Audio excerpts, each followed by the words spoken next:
Hi, welcome back to my channel. My name's Bee. This is my romance corner, and today I want to talk to you a little bit about some witchy romance recommendations.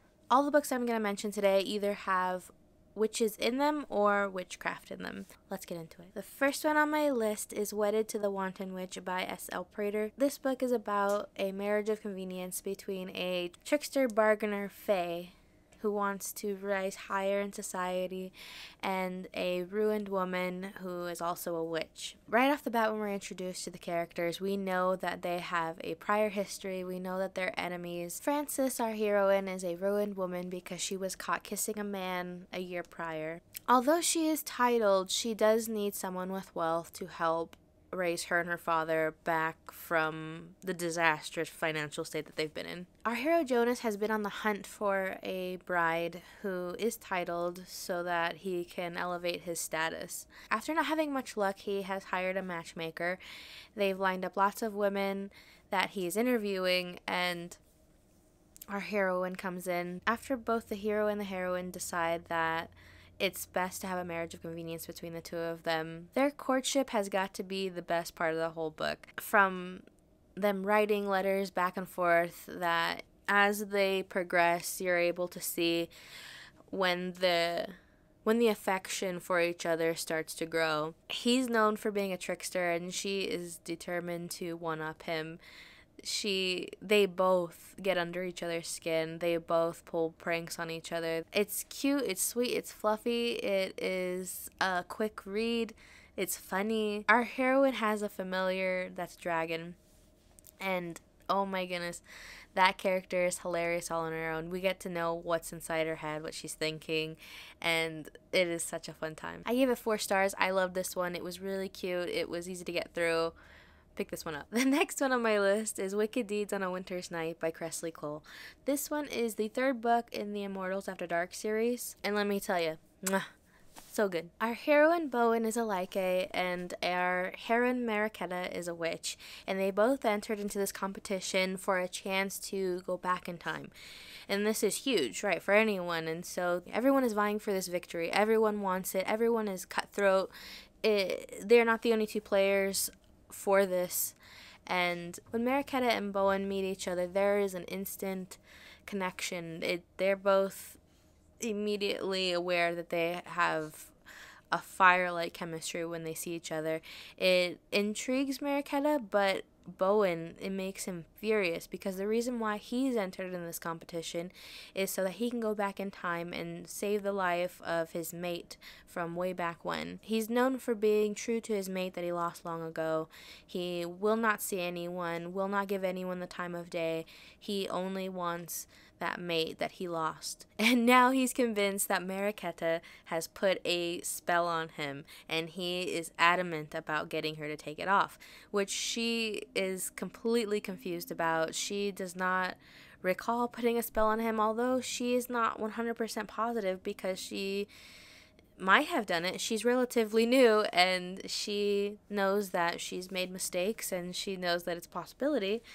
And so they are stuck together while trying to fight this connection that they both have for each other. Bowen is torn between wanting to be her protector and hating her for what she is, not only because he's true and loyal to his mate that he lost, but because he and his family have a very awful past with witches, that they do not trust them, they do not like them. He wants nothing to do with witches. He says witch almost like it's a curse word at her, and it's really frustrating to watch in the beginning because he's so prejudiced against witches, and she's just a doll. She's so cute. She's so fun to be around. Everyone likes her. There's no one that doesn't like Mariquetta, and so the fact that Bowen is, it's almost like he's bipolar around her. He wants to do things for her because he has the impulse to do so, but then he also doesn't trust her because he thinks that she's devious and she's done something to him. It is so funny. There's heavy moments in this book.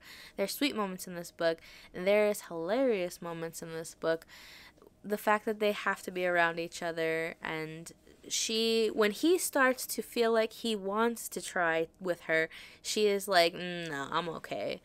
And to see him try to win her affections is great, especially towards the end. The roles are almost reversed at the end, where you feel like she has basically given up. She has no expectations, and he has to try to win her. After reading this book, it made me realize how far behind in the Immortals After Dark series I am.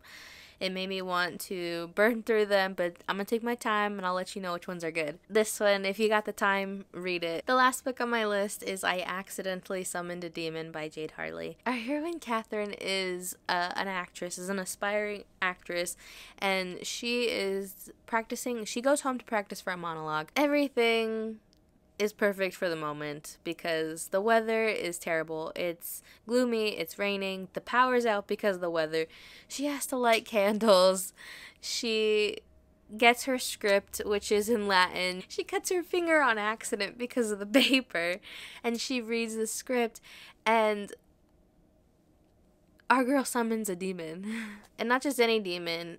Nex is a high-ranking demon. Nex can only return to hell after killing a person that she's named. And that's a little difficult because our heroine is so sweet and so pure and so kind that she just can't name anyone.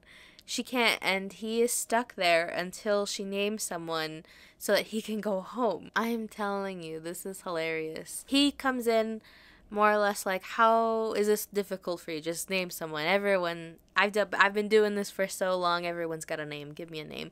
And she's like, no, I don't want to hurt anyone.